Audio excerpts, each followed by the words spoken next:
അപ്പോൾ നോക്കാം 7th chapter നാളെയുടെ ജനിതകം. ഓക്കെ, നാളെയുടെ ജനിതകം കേട്ടോ. അപ്പോൾ ഒരു ക്ലാസ് റൂമിൻ്റെ പിക്ചർ കൊടുത്തിട്ടുണ്ട് അവിടെ. അതിൽ ഒരു കുട്ടിയല്ല, ഒരു മാഷി ചോദിക്കുന്നതാണ്, ഇന്ന് പ്രമേഹ രോഗ ചികിത്സയ്ക്ക് ഉപയോഗിക്കുന്ന ഇൻസുലിൻ പ്രധാനമായും ബാക്ടീരിയയിൽ നിന്നാണ് ഉൽപ്പാദിപ്പിക്കുന്നത്. പ്രമേഹ രോഗത്തിന് ഉപയോഗിക്കുന്നത് എന്തുട്ടാണ്? ഇൻസുലിൻ ഉണ്ടല്ലോ, അതുണ്ടാക്കുന്നത് എന്തിനാണെന്ന് പറയുന്നത് ബാക്ടീരിയയിൽ നിന്നുമാണ് എന്ന് അധ്യാപകൻ പറയുന്നു. ഓക്കെ, അപ്പോൾ ഒരു കുട്ടിയുടെ ഡൗട്ടാണ്, ബാക്ടീരിയ ഉൽപ്പാദിപ്പിക്കുന്ന ഇൻസുലിൻ എങ്ങനെ മനുഷ്യന് ഉപയോഗിക്കാനാവും? അപ്പോൾ കുട്ടി വിചാരിച്ചത് എന്താണ്, മനുഷ്യന്മാരുടേതും ബാക്ടീരിയയുടെ ഒക്കെ ഇത് വ്യത്യാസമുള്ളതല്ലേ, അപ്പോൾ എങ്ങനെ ബാക്ടീരിയ ഉൽപ്പാദിപ്പിക്കുന്ന സാധനം എങ്ങനെ മനുഷ്യന് യൂസ്ഫുൾ ആവും എന്നുള്ളതാണ് കുട്ടിയുടെ ചോദ്യം. അപ്പോൾ നോക്കാം. ഹെൽത്ത് ക്ലബ് സംഘടിപ്പിച്ച സെമിനാറിൽ ഡോക്ടറുടെ പ്രഭാഷണം. അതാരാണത്? മാഷല്ല, ഡോക്ടറാണ്. പ്രഭാഷണം കേട്ടപ്പോൾ സജീവിനുണ്ടായ സംശയം ശ്രദ്ധിച്ചല്ലോ. മനുഷ്യന് ഉപയോഗിക്കാൻ കഴിയുന്ന ഇൻസുലിൻ എങ്ങനെ ബാക്ടീരിയകൾക്ക് ഉൽപ്പാദിപ്പിക്കാൻ കഴിയും? നിങ്ങളുടെ ഊഹം രേഖപ്പെടുത്തൂ. എങ്ങനെയായിരിക്കും? എന്തെങ്കിലുമൊക്കെ സിമിലാരിറ്റി ഉണ്ടാവാം, മനുഷ്യൻ്റെയും ബാക്ടീരിയയുടെയും എന്തെങ്കിലുമൊക്കെ തമ്മിൽ എന്തുണ്ടാവാം, സിമിലാരിറ്റീസ് ഉണ്ടാവാം. ഇൻസുലിൻ ഉൽപ്പാദിപ്പിക്കാൻ ശേഷിയുള്ള ബാക്ടീരിയകളെ സൃഷ്ടിക്കുന്നതിൻ്റെ ഘട്ടങ്ങൾ ചിത്രീകരിക്കുന്നത് 7.1 നിരീക്ഷിക്കാം. സൂചകങ്ങളുടെ അടിസ്ഥാനത്തിൽ ചിത്രീകരണം വിശകലനം ചെയ്ത് ഊഹത്തിൻ്റെ സാധുത പരിശോധിച്ച് നിഗമനങ്ങൾ സയൻസ് ഡയറിയിൽ എഴുതൂ. അപ്പോൾ നോക്കാം, മനുഷ്യൻ്റെ കോശം കൊടുത്തിട്ടുണ്ട്, പിന്നെ ബാക്ടീരിയയുടെ കോശം കൊടുത്തിട്ടുണ്ട്. ഓക്കെ, മനുഷ്യൻ്റെ DNA, ബാക്ടീരിയയുടെ DNA. ഓക്കെ, നോക്കാം. മനുഷ്യൻ്റെ DNA-യിൽ നിന്ന് ഇൻസുലിൻ ഉൽപ്പാദക ജീനിനെ മുറിച്ചെടുക്കുന്നു. ഇൻസുലിൻ ഉൽപ്പാദിപ്പിക്കുന്ന ജീൻ ഉണ്ടല്ലോ, ഓരോ ജീനാണ്. നമ്മൾ ഇന്നലെ പറഞ്ഞിരുന്നു, ആ പ്രോട്ടീൻ സിന്തസിസ് നടത്തുന്നതൊക്കെ പറഞ്ഞില്ലേ. പ്രോട്ടീൻ്റെ ബിൽഡിംഗ് ബ്ലോക്സ് എന്താണെന്ന് പറഞ്ഞേ? പ്രോട്ടീൻ്റെ building blocks amino acid. Okay, അപ്പോൾ ഇൻസുലിൻ ഉൽപ്പാദിപ്പിക്കുന്ന ജീനിനെ മുറിച്ചെടുക്കുന്നു മനുഷ്യൻ്റെ DNA-യിൽ നിന്ന്. എന്നിട്ട് എന്ത് ചെയ്യുന്നു? അതേ സമയത്ത് തന്നെ ബാക്ടീരിയയുടെ DNA-യിൽ നിന്ന് വൃത്താകൃതിയിലുള്ള ബാക്ടീരിയയുടെ DNA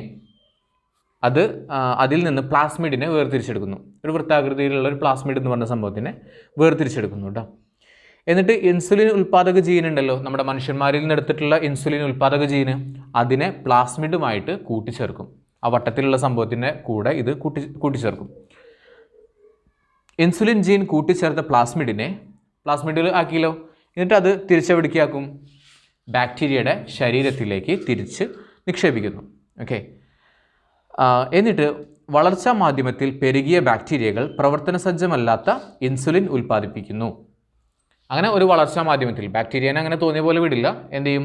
ബാക്ടീരിയനെ വളർത്തും. ഒരു വളർച്ചാ മാധ്യമത്തിൽ ഇവിടെ കൊടുത്തിട്ടുള്ളൊരു ഡിഷ് കൊടുത്തിട്ടുണ്ട്, ആ ഡിഷിൽ വളർത്തുന്നു. അപ്പോൾ ആ ബാക്ടീരിയകൾ എന്താണ്? പ്രവർത്തന സജ്ജമല്ലാത്ത ഇൻസുലിൻ ഉൽപ്പാദിപ്പിക്കുന്നു. ഇവയിൽ നിന്നും പ്രവർത്തന സജ്ജമായിട്ടുള്ള ഇൻസുലിൻ നിർമ്മിക്കുകയാണ് ചെയ്യുന്നത്. അങ്ങനെയാണ് ഇൻസുലിൻ്റെ നിർമ്മാണം പറയുന്നത്. മനസ്സിലായല്ലോ? അപ്പോൾ അതിൻ്റെ ഘട്ടങ്ങൾ ഒന്നുകൂടി പറയാം.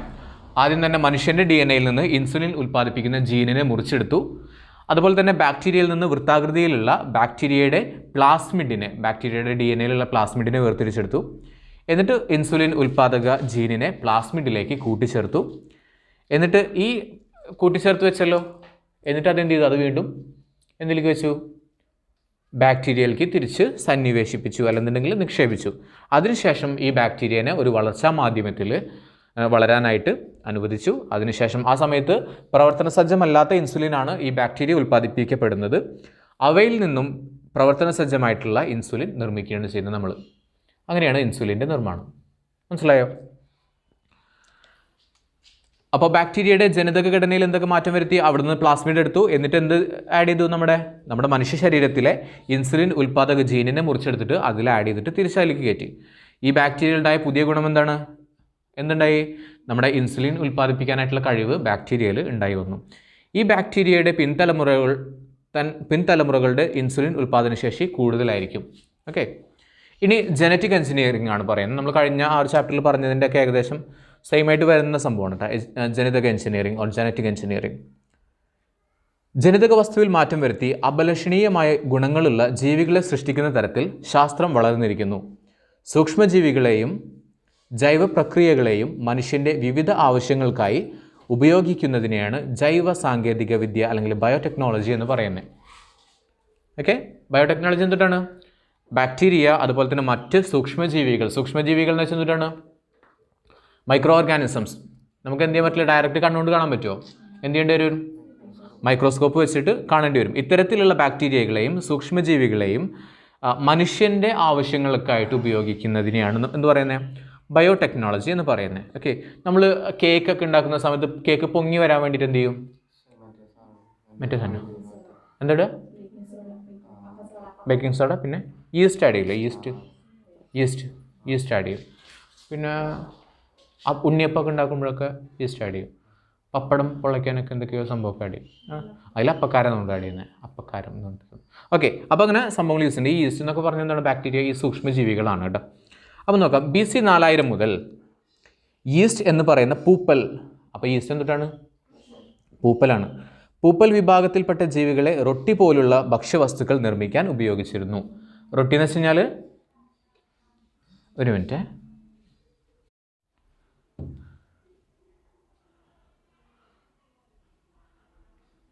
യെസ്, നമ്മളെന്താ പറഞ്ഞേ? BC 4000 മുതൽ ഈസ്റ്റ് എന്ന പൂപ്പൽ വിഭാഗത്തിൽപ്പെട്ട ജീവികളെ റൊട്ടി പോലുള്ള ഭക്ഷ്യവസ്തുക്കൾ നിർമ്മിക്കാൻ ഉപയോഗിച്ചിരുന്നു. മനസ്സിലായല്ലോ? റൊട്ടി എന്ന് പറയുന്നത് ഇവിടെ എന്താണ്? ബ്രെഡാണ് കേട്ടോ. ബ്രെഡൊക്കെ വീർക്കാൻ വേണ്ടിയിട്ട് ഈസ്റ്റ് ഉപയോഗിക്കുന്നുണ്ട്.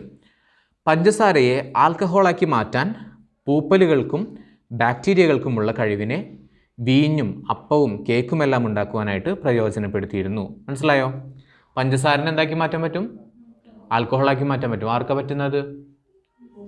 ഈസ്റ്റിന് പറ്റുന്നു. അതുകൊണ്ട് ഈസ്റ്റും അതുപോലെ തന്നെ പൂപ്പലുകൾക്കും ബാക്ടീരിയകൾക്കൊക്കെ കഴിവുണ്ട്. ആ കഴിവാണ് ഇവിടെ ഉപയോഗപ്പെടുത്തുന്നത്. ഇതെല്ലാം ജൈവ സാങ്കേതിക വിദ്യയിലെ പരമ്പരാഗത രീതികളായിട്ട് കണക്കാക്കാം. ഓക്കെ, ജൈവ സാങ്കേതിക വിദ്യയുടെ ആധുനിക രൂപമാണ് ജനറ്റിക് എഞ്ചിനീയറിംഗ്, ജനിതക എഞ്ചിനീയറിംഗ് എന്ന് പറയുന്ന സംഭവം. ജീവികളുടെ ജനിതക വസ്തുവിൽ മാറ്റം വരുത്തി. ഇപ്പം നമ്മൾ നേരത്തെ പറഞ്ഞത് ആ ജനിതക വസ്തു മാറ്റം വരുത്തില്ലേ ചെയ്ത ബാക്ടീരിയയുടെ എന്താ എടുത്തത്? നമ്മൾ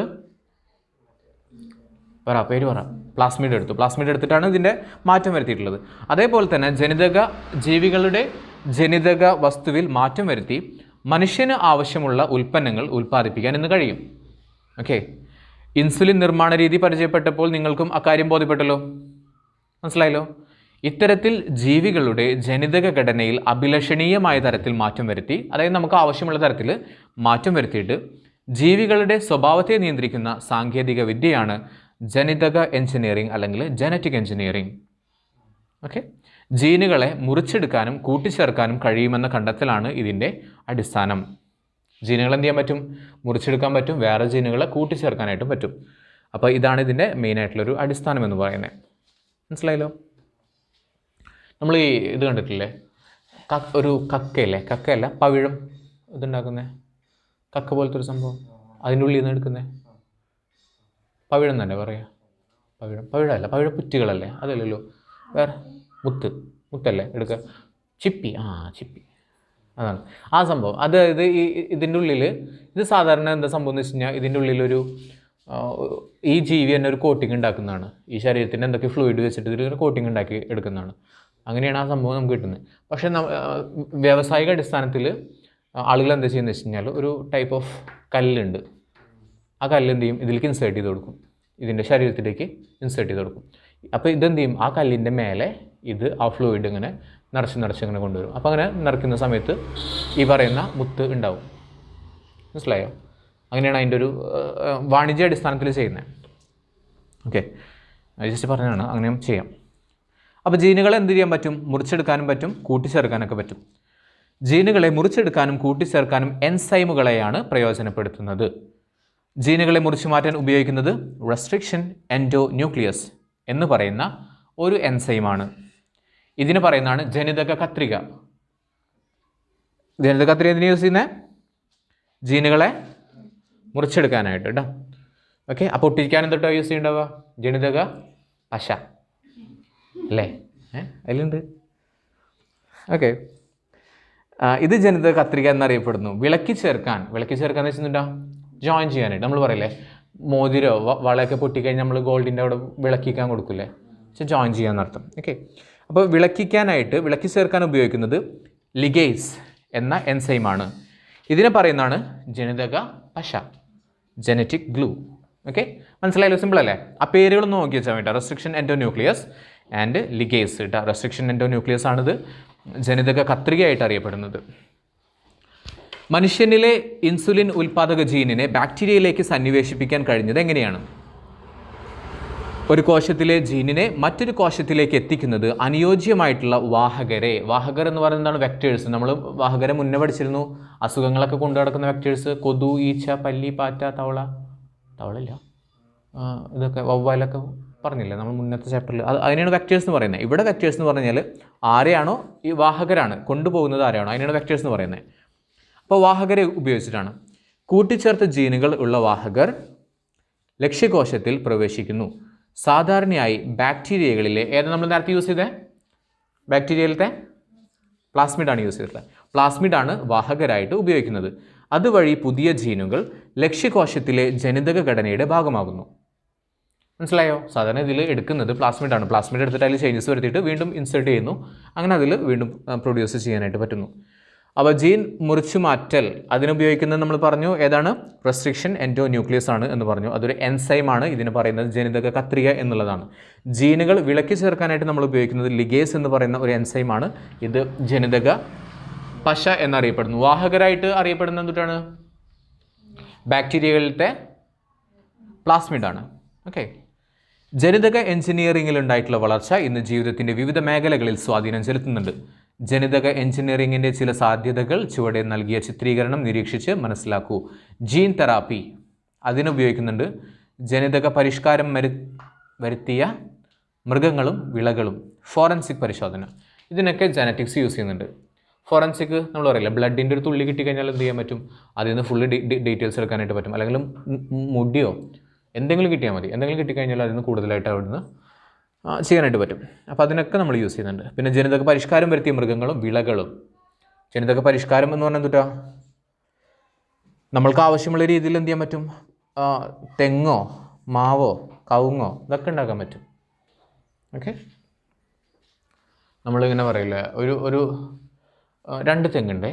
ഒരു തെങ്ങിൻ്റെ പ്രത്യേകിച്ച് നല്ല ഹൈറ്റിൽ പോകും, നിറയെ തേങ്ങ ഉണ്ടാവും. ഓക്കെ. അടുത്ത ഇതെന്ന് വെച്ച് കഴിഞ്ഞാൽ ഹൈറ്റിൽ പോവില്ല, ഹൈറ്റ് കുറവായിരിക്കും, തേങ്ങ കുറച്ചായിരിക്കും. അതിൻ്റെ 2 ജീനൊക്കെ കൂടി ഇതായിട്ട് ഒരു സയൻസ് ലബോറട്ടറിയിലൊക്കെ കാര്യങ്ങളൊക്കെ ചെയ്ത് കഴിഞ്ഞിട്ട് എന്ത് ചെയ്യാൻ പറ്റും? ചെറിയ തെങ്ങുമ്മേ നിറയെ തേങ്ങ ഉണ്ടാക്കാൻ പറ്റും. അപ്പോൾ നമുക്ക് എന്ത് ചെയ്യാൻ പറ്റും? വെറുതെ വിടുന്നിട്ട് പൊട്ടിക്കാൻ പറ്റും. തെങ്ങുമ്മ കയറാനായിട്ട് ആൾ വിളിക്കേണ്ട ആവശ്യമില്ല. ഓക്കെ.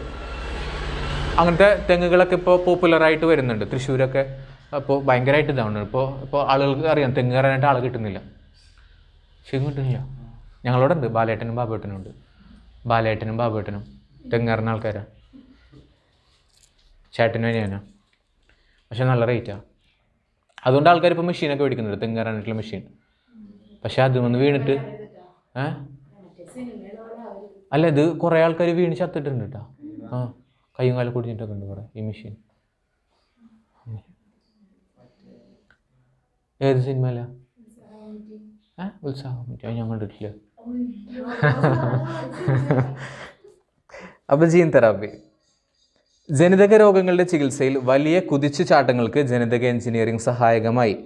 രോഗത്തിന് കാരണമായിട്ടുള്ള ജീനുകളെ മാറ്റി പകരം പ്രവർത്തനക്ഷമമായിട്ടുള്ള ജീനുകൾ ഉൾപ്പെടുത്തുന്ന ചികിത്സാ രീതിയാണ് ജീൻ ചികിത്സ, ജീൻ തെറാപ്പി.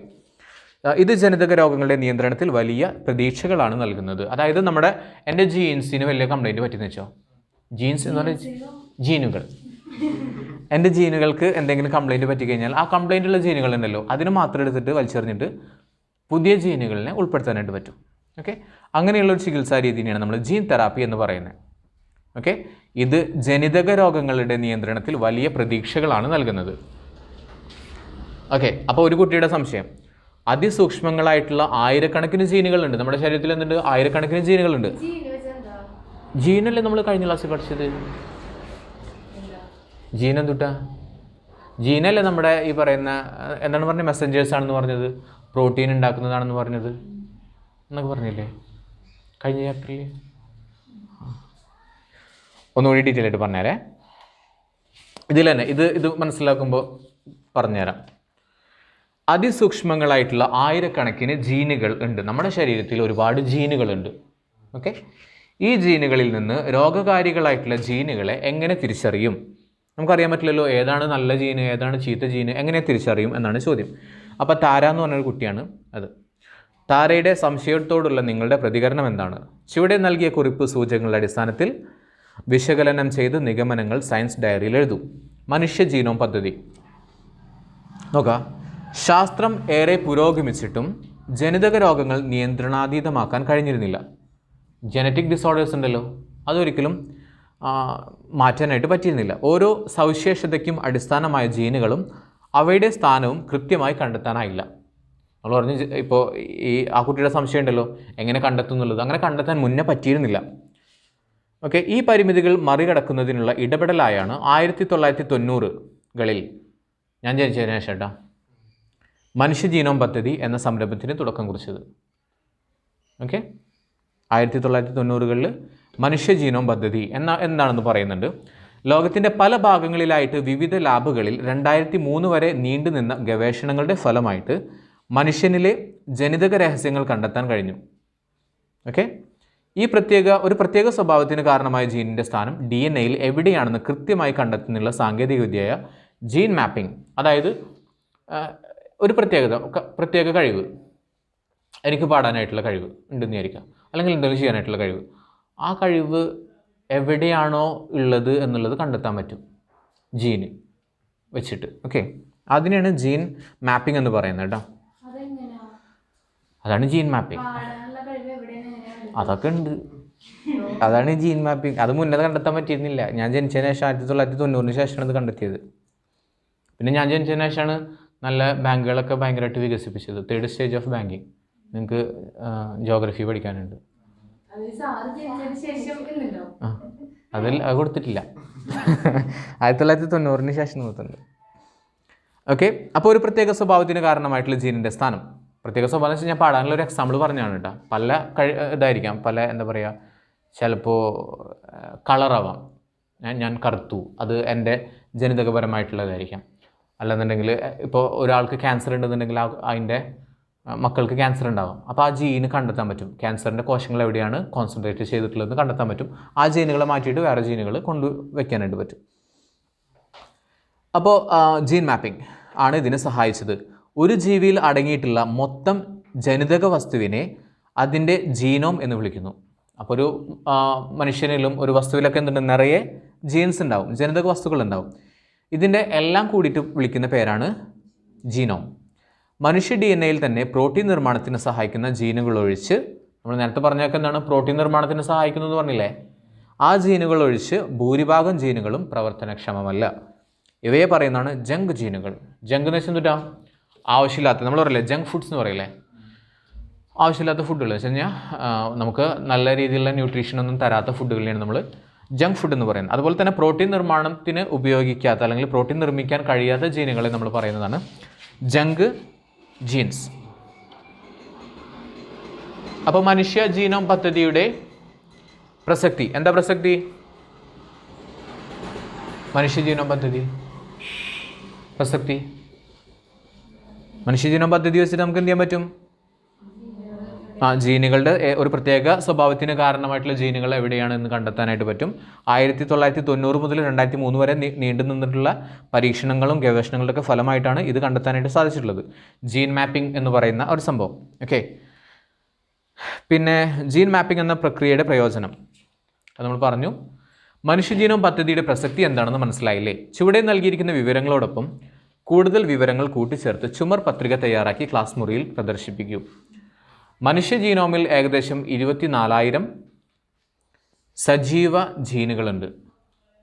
സജീവ ജീനുകൾ എന്ന് വെച്ചാൽ അവ എന്ത് പ്രൊഡ്യൂസ് ചെയ്യുന്നുണ്ടാവാം?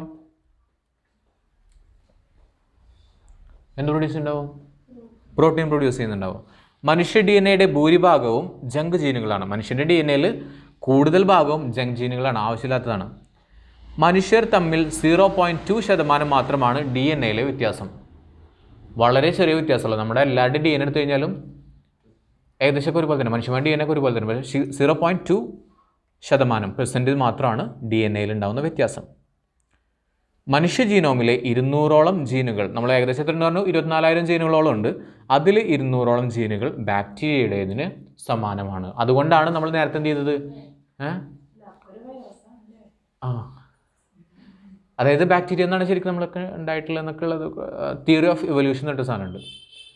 തിയറി ഓഫ് എവല്യൂഷൻ നമ്മൾ പഠിക്കാനുണ്ട്. അടുത്ത ചാപ്റ്റർ തിയറി കുരങ്ങൻ. അതിനു മുന്നേ വേറെ സാധനമായിരുന്നു.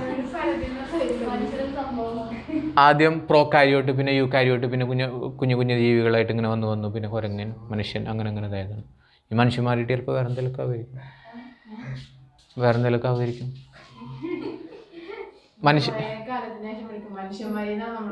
കുരങ്ങന്മാർക്ക് വാലുണ്ടായിരുന്നില്ലേ?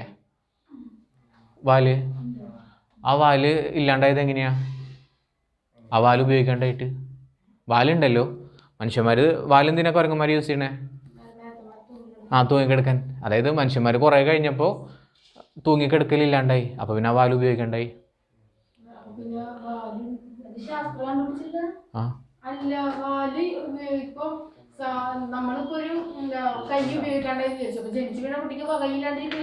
അല്ല, അതിങ്ങനെ പരിണാമം സംഭവിക്കുമ്പോൾ അതൊക്കെ ഇല്ലാണ്ടാവും. ഉപയോഗിക്കാത്ത സാധനങ്ങളൊക്കെ ഇല്ലാണ്ടാവും.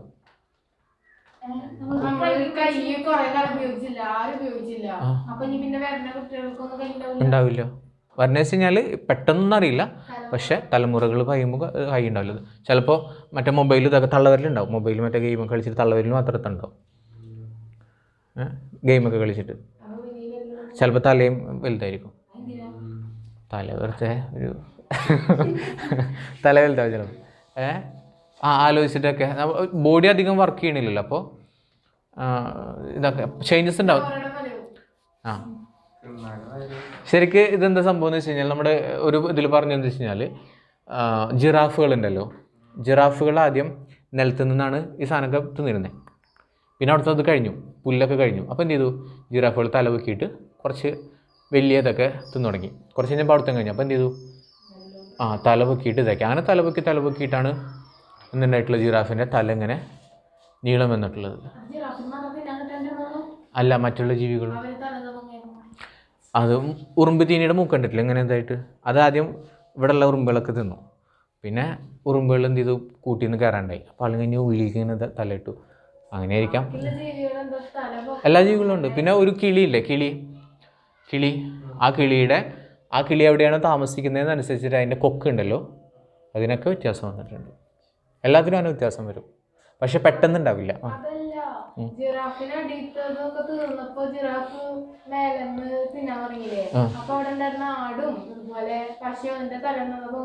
അവര് നടന്നുപോയി. ജിറാഫിന് നടക്കാൻ മടിയായതുകൊണ്ട് അവിടെ തന്നെ നിന്നിട്ട് അഡ്ജസ്റ്റ് ചെയ്തു. മറ്റൊരു അന്വേഷിച്ചു പോയി, ആളവിടെ നിന്ന്.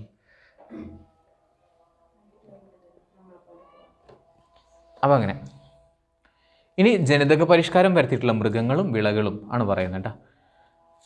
മനുഷ്യരിൽ രോഗചികിത്സയ്ക്ക് ഉപയോഗിക്കാവുന്ന പല പ്രോട്ടീനുകളും ജനിതക എൻജിനീയറിങ്ങിലൂടെ ഉൽപ്പാദിപ്പിക്കുന്നുണ്ട്.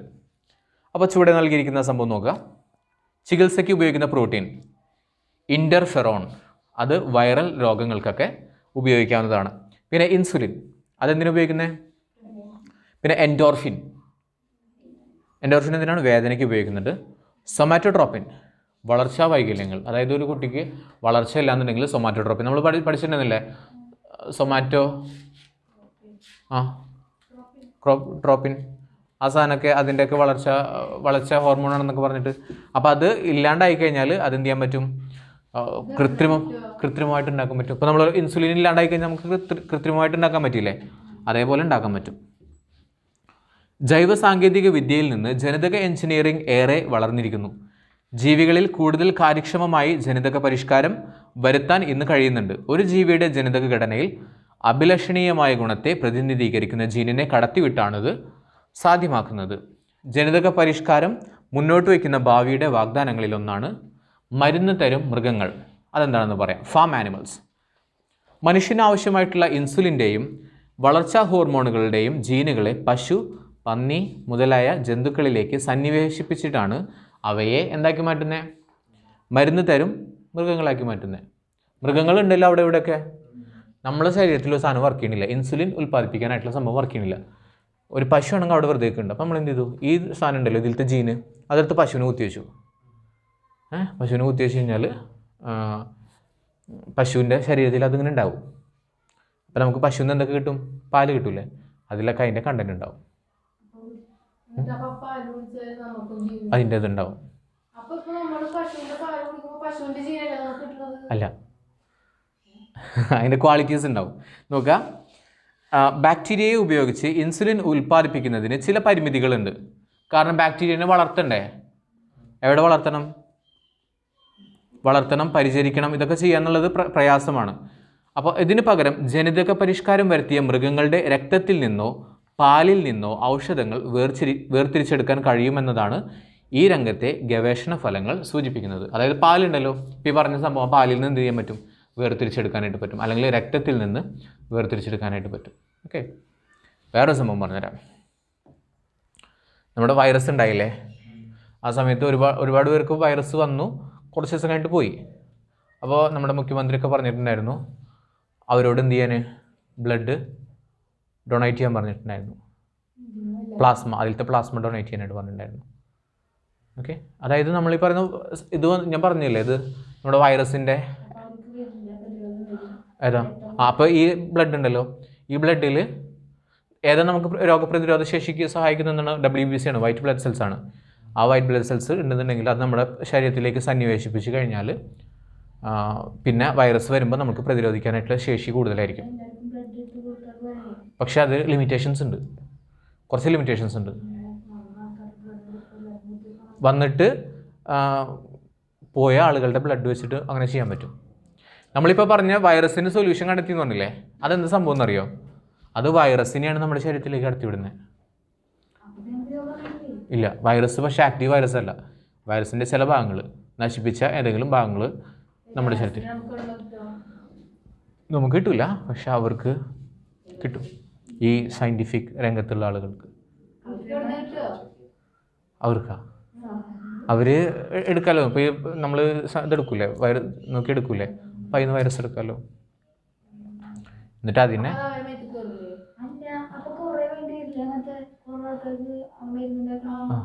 വേണ്ടി വരും. അതിൽ നിന്ന് വേർതിരിച്ചെടുക്കാൻ പറ്റും, അതിൻ്റെ ക്വാളിറ്റീസ് ഒക്കെ എടുക്കാൻ പറ്റും. അങ്ങനെയില്ല, അതിൻ്റെ ക്വാളിറ്റീസ് എടുത്തു കഴിഞ്ഞാൽ നമുക്ക് പല രീതിയിൽ ഉപയോഗിക്കാൻ പറ്റും. ഇപ്പോൾ ഒരാളുടെ ബ്ലഡ് എടുത്തു എന്ന് പറഞ്ഞില്ലേ, അത് ഒരാൾക്ക് മാത്രമായിട്ടല്ല യൂസ് ചെയ്യുന്നത്, അത് പല കാര്യങ്ങൾക്കായിട്ട് നമുക്ക് യൂസ് ചെയ്യാൻ പറ്റും. അങ്ങനെ പക്ഷേ കുറേ ആളുകൾ ബ്ലഡ് ഡൊണേറ്റ് ചെയ്യാണ്ട് കുറേ ഇഷ്യൂസൊക്കെ ഉണ്ടായിരുന്നു, താല്പര്യമില്ലാണ്ട്. അല്ല, അങ്ങനെ പറഞ്ഞു, അങ്ങനെ ചെയ്യണമെങ്കിൽ കുറച്ചുകൂടി നല്ലതാണെന്ന് പറഞ്ഞു. പക്ഷേ എല്ലാവരും ഒന്നും അങ്ങനെ സഹകരിച്ചിട്ടുണ്ടായിരുന്നില്ല. കുറേ പേരൊക്കെ കൊടുത്തിരുന്നു. ബ്ലഡ് കൊടുത്തു കഴിഞ്ഞാൽ അതിൽ നിന്ന് പ്ലാസ്മ വേർതിരിച്ചെടുത്തിട്ട് ചെയ്യാനായിട്ട് പറ്റും. അങ്ങനെ കുറേ കാര്യങ്ങളുണ്ട്. ഓക്കെ, അതൊക്കെ ഇതിൽ പറയുന്നുണ്ട്, ഇതിലും അടുത്ത ചാപ്റ്ററിലായിട്ട് പറയുന്നുണ്ട്. അപ്പോൾ നോക്കാം, മൃഗങ്ങളിൽ മാത്രമല്ല സസ്യങ്ങളിലും ജനിതക പരിഷ്കാരം വരുത്തുന്നുണ്ട്. കീടങ്ങളെ പ്രതിരോധിക്കാൻ ശേഷിയുള്ള BT വഴുതന, സോയാബീൻ, പരുത്തി, ചോളം ഒക്കെ ഇന്ന് സുലഭമാണ്. BT വഴുതന കേട്ടിട്ടുണ്ടോ? എവിടെയെങ്കിലും കേട്ടിട്ടുണ്ടോ BT വഴുതന? നമ്മുടെ പുണ്യാളൻ പടമല്ലേ, പുണ്യാളൻ അഗർബത്തീസ്, അതിൽ ഫസ്റ്റത്തെ പടത്തിൽ ഒരു മിനിറ്റ്. ഓക്കെ, നമ്മളെന്താ പറഞ്ഞപ്പോൾ BT വഴുതന വെച്ച് കഴിഞ്ഞാൽ നമ്മുടെ പുണ്യാലൻ അഗർബത്തിൽ ഫസ്റ്റ് പടത്തിൽ ഒരു സീനിൽ ഇവൻ ഒരു സമരപന്തലിൽ പോയിരിക്കുന്നുണ്ട്. ആളുകൾ വഴുതനൊക്കെ കഴുത്തിലിട്ടിട്ട് BT വഴുതനയ്ക്ക് എതിരെയുള്ള സമരം എന്നൊക്കെ പറഞ്ഞിട്ട് അങ്ങനെ ഒരു സംഭവമുണ്ട്. അതാണ് അതിന് പ്രത്യേകിച്ച് കഴിഞ്ഞാൽ നോക്കുക, കീടങ്ങളെ പ്രതിരോധിക്കാൻ ശേഷിയുള്ള BT വഴുതന. ആ BT വഴുതനയ്ക്ക് എന്തുണ്ടാവില്ല, കീടങ്ങളൊന്നും വരില്ല. സാധാരണ വഴുതന ഉണ്ടല്ലോ, വഴുതന നമുക്ക് വീട്ടിലൊക്കെ കൃഷി ചെയ്തിട്ടുള്ളവർക്കറിയാം, പെട്ടെന്ന് എന്തുണ്ടാവും, പുഴുവൊക്കെ വരുമതിൽ, നല്ലതുണ്ടാവില്ല. അപ്പം അത് മാറ്റാനായിട്ട് കീടങ്ങളെ പ്രതിരോധിക്കാൻ ശേഷിയുള്ള BT വഴുതനയും പിന്നെ സോയാബീനും പരുത്തിയും ചോളവും ഒക്കെ ഇന്ന് സുലഭമാണ്. ചോളത്തിലൊക്കെ നിറയെ ഈ പെട്ടെന്ന് തന്നെ കീടാണുക്കളൊക്കെ വരുന്നതാണ്. പക്ഷെ അതൊക്കെ മാറ്റുന്ന തരത്തിലുള്ള കാര്യങ്ങളൊക്കെ കൊണ്ടുവന്നിട്ടുണ്ട്. അപ്പോൾ ജീവികളിൽ ജനിതക പരിഷ്കാരം വരുത്തുമ്പോൾ എന്തിനൊക്കെ ദോഷങ്ങളുണ്ടാവാം? പരിസ്ഥിതിക്ക് ദോഷങ്ങളുണ്ടാവാം, അതുപോലെ തന്നെ മനുഷ്യന് പാർശ്വഫലങ്ങൾ ഉണ്ടാവാം. അതാണ് BT വഴുതനയ്ക്ക് എതിരായിട്ട് സമരം നടത്താൻ കാരണം എന്ന് വെച്ച് കഴിഞ്ഞാൽ BT വഴുതന യൂസ് ചെയ്യുന്ന സമയത്ത് പരിസ്ഥിതിക്ക് ദോഷമാണ്, അതുപോലെ തന്നെ മനുഷ്യന്മാർക്കും പാർശ്വഫലങ്ങൾ അല്ലെങ്കിൽ സൈഡ് എഫക്ട്സ് ഉണ്ട്. മനസ്സിലായോ? അതുകൊണ്ടാണ് അവിടെ ആ ഒരു സമരം നടത്താനായിട്ടുള്ള കാരണം. ഇനി അടുത്ത് പറയുന്നത്, വർഷങ്ങൾക്ക് മുമ്പ് നഷ്ടപ്പെട്ട കുട്ടിയെ തിരിച്ചു കിട്ടി. തിരിച്ചറിഞ്ഞത് DNA പരിശോധനയിലൂടെ. വർഷങ്ങൾക്ക് മുന്നേ നഷ്ടപ്പെട്ടു. തിളക്കം പടല്ലേ, തിളക്കം അതിൽ ഉണ്ണീനെ നഷ്ടപ്പെട്ടില്ലേ? ഉണ്ണീനെ നഷ്ടപ്പെട്ടിട്ട് വേറൊരു ഉണ്ണീനെ കൊണ്ടുവന്നിട്ടില്ലേ? ആ ഉണ്ണിയല്ലല്ലോ ഈ ഉണ്ണി, അത് വേറെ ഉണ്ണിയാ.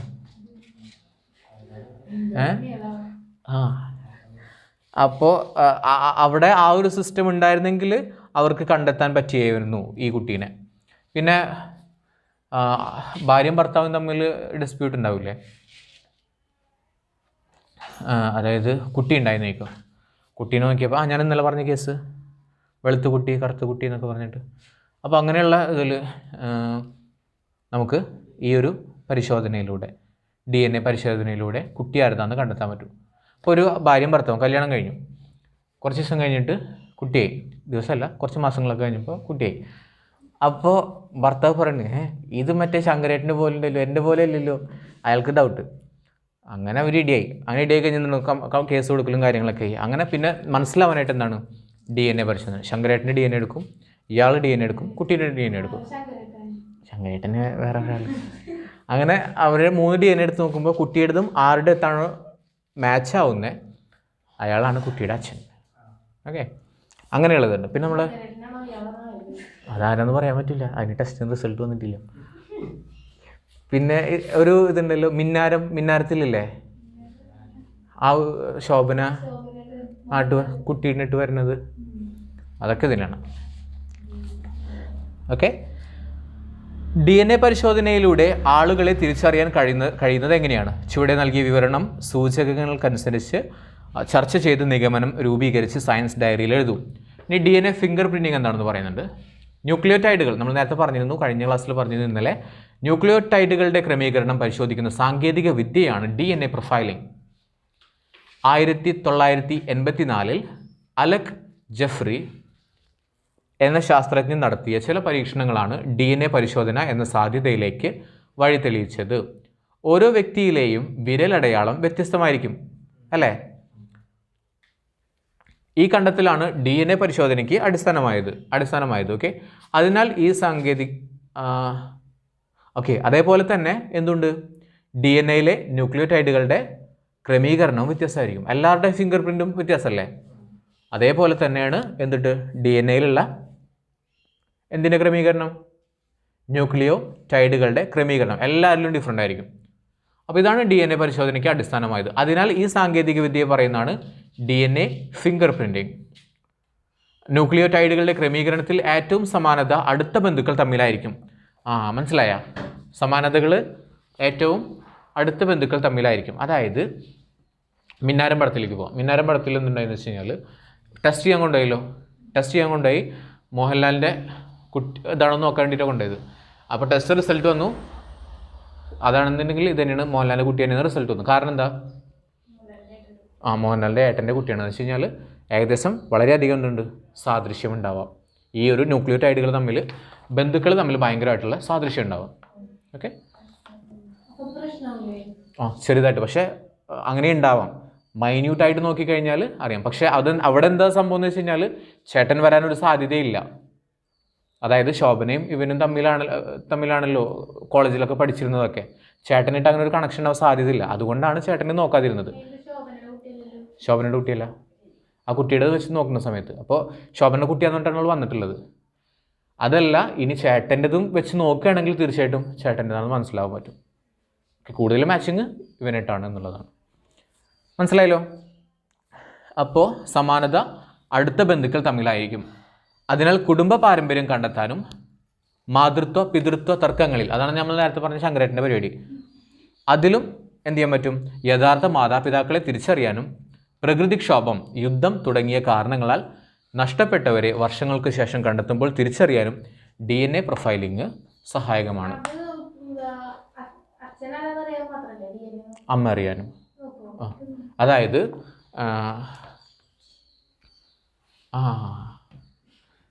ഒരു പടത്തിലുണ്ടല്ലോ നേഴ്സിന്, നമ്മളെ അല്ലു അർജുൻ്റെ പടം, വൈകുണ്ഠപുരത്ത്. അവിടെ എന്ത് ചെയ്തു? കുട്ടീനെ എടുത്തിട്ട് അങ്ങോട്ട് മാറ്റി വെച്ചു.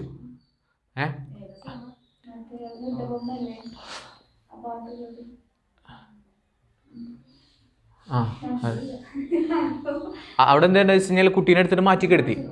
ആർക്കും അറിയാൻ പറ്റില്ല. കുട്ടീനെ എടുത്ത് മാറ്റി ആർക്കും അറിയാൻ പറ്റില്ല. നേഴ്സിന് മാത്രമേ അറിയാൻ പറ്റുള്ളൂ. ഓക്കെ, ആ സമയത്ത് എന്തുണ്ടായെന്ന് വെച്ച് കഴിഞ്ഞാൽ ഒരു നേഴ്സെടുത്ത് മാറ്റി. ആ എന്നിട്ട് എന്ത്, അതായത് അന്ന് ടെസ്റ്റ് ചെയ്തില്ല. അവർക്ക് ഡൗട്ടൊന്നുമില്ല. രണ്ട് റൂമിൽ ഒരേ ദിവസം പ്രസവിച്ച കുട്ടികൾ.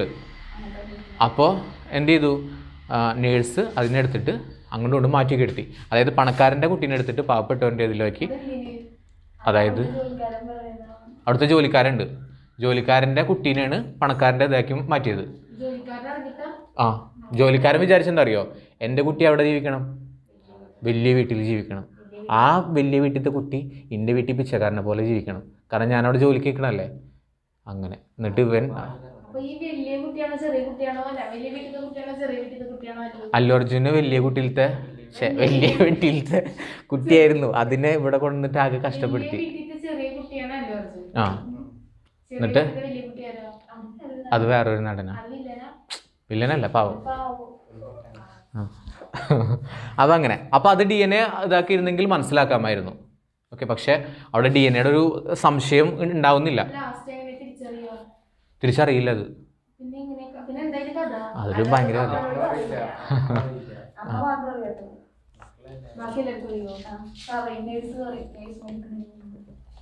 വേറെ ആർക്കും അറിയില്ല. അങ്ങനെ എടുത്തിട്ട. അപ്പോൾ എന്നിട്ട് എന്തുണ്ടായി, അപ്പോൾ കുടുംബ പാരമ്പര്യം കണ്ടെത്താനും മാതൃത്വ പിതൃത്വ തർക്കങ്ങളിൽ യഥാർത്ഥ മാതാപിതാക്കളെ തിരിച്ചറിയാനും പ്രകൃതിക്ഷോഭം, യുദ്ധം തുടങ്ങിയ കാരണങ്ങളെ നഷ്ടപ്പെട്ടവരെ വർഷങ്ങൾക്ക് ശേഷം കണ്ടെത്തുമ്പോൾ തിരിച്ചറിയാനും DNA പ്രൊഫൈലിംഗ് സഹായകമാണ്. ഓക്കെ, ഇനി DNA പരിശോധന സാമ്പിളുകൾ നോക്കട്ടോ. കുറ്റകൃത്യം നടന്ന സ്ഥലത്ത് നിന്ന് ശേഖരിച്ചൊരു സാമ്പിളാണ് അവിടെ കൊടുത്തിട്ടുള്ളത്. അതിൻ്റെ അറേഞ്ച്മെൻറ്റ് നോക്കിയേ. സംശയിക്കപ്പെടുന്ന വ്യക്തി ഒന്നാമത്തെ സാമ്പിള്, രണ്ടാമത്തെ സാമ്പിള്, മൂന്നാമത്തെ സാമ്പിള്. ആരാ കുറ്റം ചെയ്തിട്ടുള്ളത്? ഏത് വ്യക്തിയാ? വ്യക്തി നമ്പർ 2 ആളാണ് ചെയ്തിട്ടുള്ളത്. കാരണം ആ കുറ്റകൃത്യം നടന്ന സ്ഥലത്ത് നിന്ന് ഇയാളുടെ ബ്ലഡോ അല്ലെങ്കിൽ സ്കിന്നോ എന്തെങ്കിലും സാധനം കിട്ടിയിട്ടുണ്ടാവും. അപ്പോൾ നോക്കാം, കൊലപാതകം, മോഷണം തുടങ്ങിയ കുറ്റകൃത്യങ്ങൾ നടന്ന സ്ഥലത്ത് നിന്ന് ലഭിക്കുന്ന ത്വക്കിൻ്റെ ഭാഗം, ത്വക്ക് എന്ന് വെച്ചാൽ എന്തുട്ടാ? തൊലി, അല്ലെങ്കിൽ മുടി, നഖം, രക്തം, അല്ലെങ്കിൽ മറ്റ് ശരീരദ്രവങ്ങൾ എന്ന് വെച്ചാൽ വിയർപ്പോ അങ്ങനെ ഇതൊക്കെ പറയാം. എന്നിവയിൽ വിയർപ്പ് എന്നൊക്കെ പറയുന്നത് ശരീരദ്രവങ്ങളാണ്, പക്ഷേ ബ്ലഡാണ് മെയിനായിട്ട് യൂസ് ചെയ്യുന്നത്. ബ്ലഡ് അല്ലെന്നുണ്ടെങ്കിൽ മ്യൂക്കസ്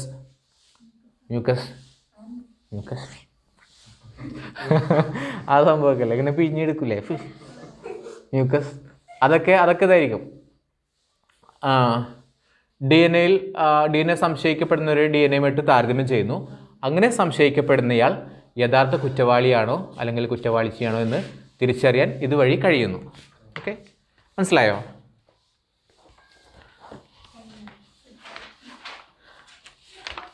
കഴിഞ്ഞോ? ഇല്ലല്ലോ.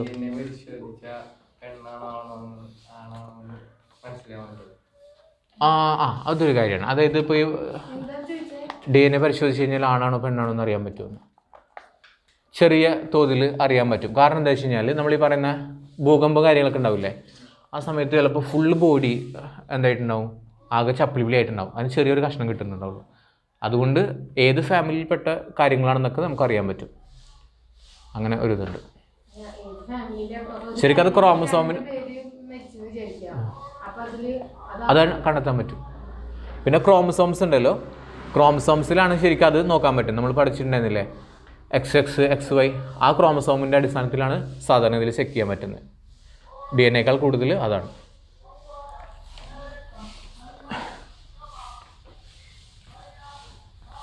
ഓക്കെ, ഒരു ഇത് കൂടിയുള്ളൂ അല്ലേ, കഴിഞ്ഞില്ല അത് ചാപ്റ്റർ. നിൻ്റെ പേജ് പോയാ? ഇത്ര ഉള്ളോ? ഇത്ര ഉള്ളോ?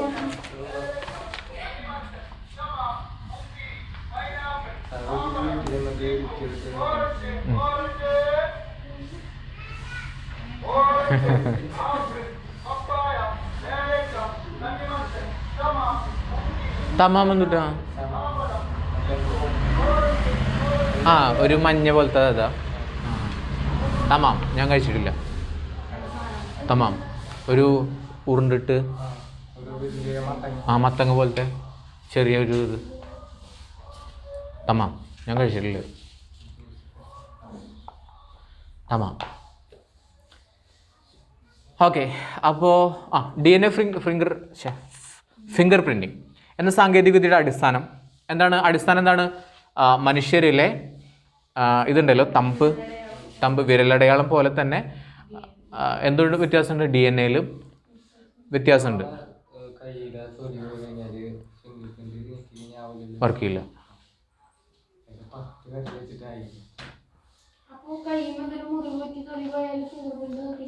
ഇല്ല, വെള്ളം തട്ടിക്കഴിഞ്ഞാലും ഇതാക്കലൊന്നും ശരിക്കാവില്ല, മുറിവുണ്ടായി കഴിഞ്ഞാലൊന്നും ആവില്ല.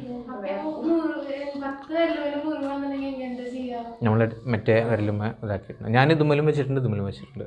പിന്നെ റാബിയാൻ്റെ വിരലുണ്ട്, ഐഷാൻ്റെ ഇതുണ്ട്. ആരെങ്കിലുമൊക്കെ തുറന്നു തരും. എൻ്റെ ഇതില്ലേ, എൻ്റെ ഇതുണ്ട്, ചെയ്യാൻ പറ്റും. ഓക്കെ, DNA ഫിംഗർ പ്രിൻറ്റിൻ്റെ സാധ്യതകളാണ് ഇപ്പോൾ പറഞ്ഞ കാര്യങ്ങളൊക്കെ കേട്ടോ. പിന്നെ അതുകൊണ്ടാണ് സൈൻ ചെയ്യില്ല, നമ്മൾ സൈൻ ചെയ്യുന്നേക്കാൾ കൂടുതലായിട്ട് ഇപ്പോൾ എന്താ ചെയ്യുന്നത്, എല്ലാവരും തമ്പ് ഇംപ്രഷൻ ചെയ്യും. വയസ്സായവരൊക്കെ തമ്പ് ഇംപ്രഷൻ ചെയ്യും. അതുമാത്രമല്ല, ഈ ഒരു ടെക്നോളജി നമുക്ക് ഇതിൽ നിന്ന് തന്നെ മനസ്സിലാക്കാൻ പറ്റില്ല. ഈ ഒരു സാധനം വേറെ ആർക്കെങ്കിലും ടച്ച് ചെയ്യാൻ പറ്റുമോ? ഇല്ല, നമ്മൾക്ക് തന്നെ യൂസ് ചെയ്യാൻ പറ്റില്ല. മൊബൈൽ ഫോണിൽ അതൊക്കെ ഇതിൻ്റെ ഒരു ഭാഗമാണ്. ഓക്കെ, നിപ്പിളുണ്ടല്ലോ, അതും എല്ലാവർക്കും വ്യത്യാസം ഉണ്ടാവും. ഇത്ര ഞാൻ എന്തോ ഒരു ഇതിൽ കണ്ടതാണ്. ഫാക്സ് ഉണ്ടല്ലോ, മനുഷ്യന്മാരുടെ ഫാക്സ് എന്ന് പറഞ്ഞിട്ട് അതിൽ കണ്ടത്. അപ്പോൾ അങ്ങനെ മനസ്സിലാക്കി വെച്ചാൽ മതി, അത് ആലോചിച്ചിരിക്കണ്ട. ജനിതക എഞ്ചിനീയറിങ്ങിൻ്റെ അനന്തമായ സാധ്യതകളിൽ ചിലത് നമ്മൾ പരിചയപ്പെട്ടു. കൂടുതൽ സാധ്യതകളെക്കുറിച്ച് വിവരശേഖരണം നടത്തി ശാസ്ത്രമൂലയിൽ പ്രദർശിപ്പിക്കൂ. സജീവമായിട്ടുള്ള ഗവേഷണങ്ങളിലൂടെയും കണ്ടെത്തലുകളിലൂടെയും ഈ മേഖല അനുദിനം വികസിച്ചു കൊണ്ടിരിക്കുന്നു. എന്നാൽ മറ്റേതൊരു സാങ്കേതിക വിദ്യയും പോലെ തന്നെ ജനിതക എഞ്ചിനീയറിംഗ് ദുരുപയോഗം ചെയ്യപ്പെടുന്നുണ്ട്. നോക്കുക, തദ്ദേശീയ ഇനങ്ങൾക്ക് ഭീഷണി. നമ്മൾ നേരത്തെ പറഞ്ഞ BT വഴുതനയുടെ കാര്യമാണ് പറയുന്നത് കേട്ടോ. ജനിതക മാറ്റം വരുത്തിയ വിള തദ്ദേശീയ ഇനങ്ങൾക്ക് ഭീഷണി ഉയർത്തുമെന്നും, തദ്ദേശീയ വിളകൾ എന്ന് വെച്ചാൽ എന്താ, അവിടെ നാട്ടിലുള്ള വിളകളുണ്ടല്ലോ, അതിന് കുഴപ്പം വരുത്തും. അതുമാത്രമല്ല, മനുഷ്യരിൽ ആരോഗ്യ പ്രശ്നങ്ങൾ സൃഷ്ടിച്ചേക്കുമെന്നും വിമർശനം ഉയരുന്നു. അതുകൊണ്ടാണ് പുണ്യാളന ഗർഭത്തീസിൽ BT വഴുതന സമരം നടപ്പിലാക്കിയത്. അതായത് BT വഴുതന എന്ന് പറയുന്നത് അവിടുത്തെ ബാക്കിയുള്ള കൃഷിക്കൊക്കെ പ്രശ്നങ്ങൾ ഉണ്ടാക്കും. അതുമാത്രമല്ല, മനുഷ്യന്മാർക്ക് പ്രശ്നങ്ങൾ ഉണ്ടാക്കും, പരിസ്ഥിതിക്കും ഹാനികരമാണ്. അതുകൊണ്ടാണ് BT വഴുതനയ്ക്ക് എതിരായിട്ട് അവർ വഴുതന സമരം നടത്തിയിട്ടുള്ളത് കേട്ടോ. അപ്പോൾ അവർ കഴുത്തിലിട്ടുള്ള BT വഴുതന അല്ല കേട്ടോ, അവർ നാടൻ വഴുതന കഴുത്തിലിട്ടാണ് അവർ സമരം ചെയ്യുന്നത് BT വഴുതനയ്ക്ക് എതിരായിട്ട്. ഓക്കെ, പിന്നെ ജൈവായുധങ്ങൾ പുതിയ വെല്ലുവിളി. ജൈവായുധങ്ങളില്ലേ, ഇപ്പോൾ നമ്മൾ പറയുന്ന ഈ വൈറസ് ഉണ്ടല്ലോ, ഒരുപാട് പേര് പറഞ്ഞു എന്താണ് നമ്മുടെ ചൈനയിൽ നിന്ന് വന്നിട്ടുള്ള വൈറസ് ആണെന്നുള്ള പറയുന്നു.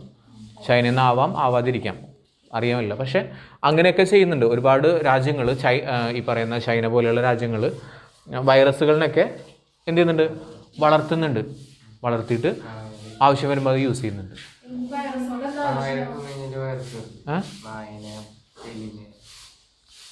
ഇതിനൊക്കെ ചെയ്യാം. നമ്മൾ ആ 7ാം അറിവ് പടത്തിലില്ലേ, അവർ ആ വൈറസ് കൊണ്ടുവന്നിട്ട് ഇവിടെ കുത്തിവെച്ചു, പിന്നെ എല്ലാവർക്കും ഇതിങ്ങനെ പടരും. അങ്ങനെ ആ രാജ്യം നശിച്ചു പോകും. അപ്പോൾ ചൈനക്കാരെന്ത് ചെയ്യും, അവിടെ വന്നിട്ട് യുദ്ധം ചെയ്യും. ചൈന അടുത്തുള്ള ഇതല്ലേ, പ്രദേശമല്ലേ, നമ്മുടെ അയൽരാജ്യമല്ലേ. അപ്പോൾ ഇവിടുത്തെ ആളുകളിനൊക്കെ നശിപ്പിച്ച് ചൈന വലുതാക്കിയിട്ട് ഇന്ത്യയൊക്കെ പിടിച്ചെടുത്തിട്ട് വലിയ ചൈനയാക്കും. അല്ല, ഈ സംഭവത്തിൽ എപ്പോഴും ഇവർ ചെയ്യുന്ന സമയത്ത് അതിനുള്ള മെഡിസിൻ അവർ ഓൾറെഡി ചെയ്തു വെച്ചിട്ടുണ്ടാവും. ഉണ്ടാവാം, പക്ഷേ ചിലപ്പോൾ മെഡിസിൻ ഉണ്ടാക്കുന്നതായിട്ട് മുന്നേ ചിലപ്പോൾ സ്പ്രെഡ് ആയതാണെന്നും പറയാൻ പറ്റില്ല. അതും ആ പടത്തിലുണ്ടല്ലോ, അവർ എടുത്തു വെച്ചിട്ടുണ്ടായിരുന്നില്ലേ ഒരു വൈറൽ ഇതിൽ, വേറൊരു ടീം ഉണ്ടാക്കിയിട്ട് വൈറസ് ഉണ്ടാക്കിയിട്ടൊരു എടുത്തു വെച്ചിട്ടുണ്ടായിരുന്നു. അത് അതിലല്ല, ദശാവതാരം മടങ്ങുന്നുണ്ടോ? അതിൽ വൈറസ് ചെറിയൊരു ഇതിൽ ആ വൈറസ്, അത് വൈറസാണ്. കമലഹാസൻ 10 സുനാമിയൊക്കെ വരുന്നത് അതിപ്പോൾ കാണണ്ടേ? പെശക് പടല്ലേ, സൂപ്പർ പടം. ദശാവതാരം പെശക് പടം മീൻസ് സൂപ്പർ പടമാണ്, നല്ല പടം. അത് വൈറസാണ്. ആ വൈറസ് തുറന്നു കഴിഞ്ഞാൽ വൈറസ് സ്പ്രെഡ് ആവും. ഇല്ല, അതിൻ്റെ വൈറസിൻ്റെ പ്രത്യേകിച്ച് ബൈനറി ഫിഷൻ മൂലം അത് സ്പ്ലിറ്റ് ആവും. അതായത് നമ്മൾ ഈ പറഞ്ഞ ഈ വൈറസിൻ്റെ പ്രത്യേകത ഉണ്ടല്ലേ, കടലിൽ, അതായത് ഹൈ സോൾട്ട്, ഭയങ്കരമായിട്ട് ഉപ്പുള്ള സ്ഥലത്ത് അത് ഇതായി പോകും. അത് ആ വൈറസിൻ്റെ പ്രത്യേകത തന്നെ പറഞ്ഞിട്ടില്ല. എല്ലാതും അങ്ങനെയല്ല. നമ്മുടെ വൈറസ് സാധാരണഗതിയിൽ നമ്മുടെ ശരീരത്തിൻ്റെ ജനിതക മെക്കാനിസം ഉപയോഗിച്ചിട്ടാണ് വളരുന്നത്. സാധാരണ ഇവിടെ നിന്ന് വൈറസ് ഉണ്ടെങ്കിൽ കൂടി വളരില്ല. ഇവിടെ ഒരു 2 വൈറസ് ഉണ്ടെന്ന് വെച്ചോ, ഇത് പക്ഷെ വളരില്ല. അപ്പോൾ അത് വളരില്ല. അത് വളരണമെങ്കിൽ എന്ത് ചെയ്യണം? അതെടുത്ത് നമ്മുടെ ശരീരത്തിൽ കയറി കഴിഞ്ഞാൽ മാത്രമാണ് അത് വികസിക്കുകയുള്ളൂ. എന്നിട്ടാണ് അതിങ്ങനെ സ്പ്രെഡ് ചെയ്ത് വരുന്നത്. ഓക്കെ.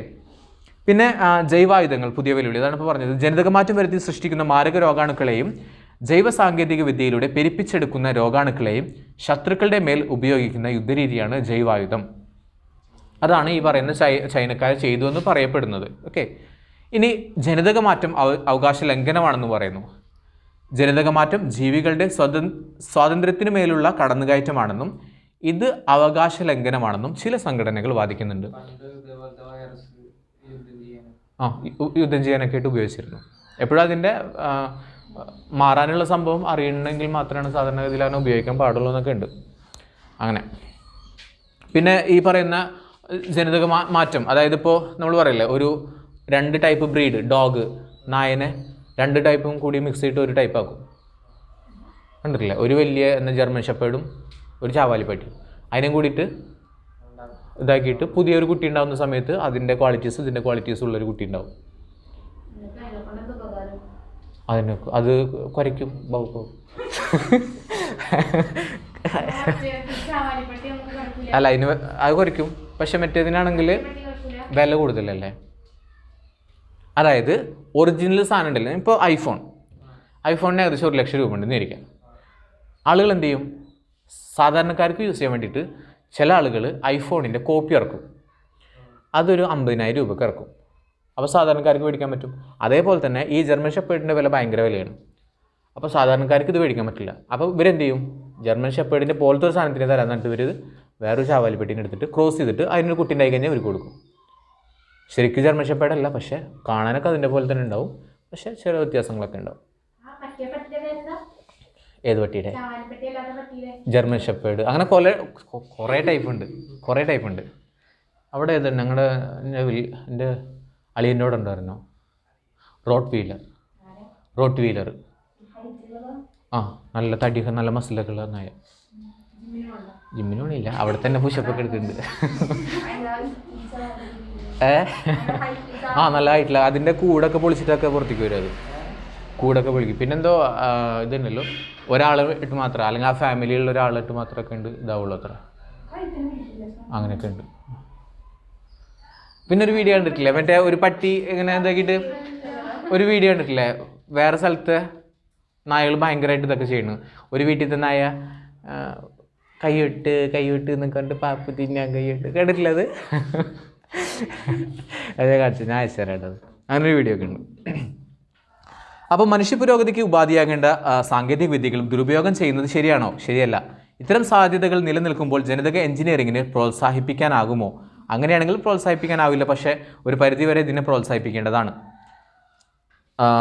ഈ വിഷയത്തിൽ ക്ലാസ്സിൽ ഒരു സംവാദം സംഘടിപ്പിക്കുക.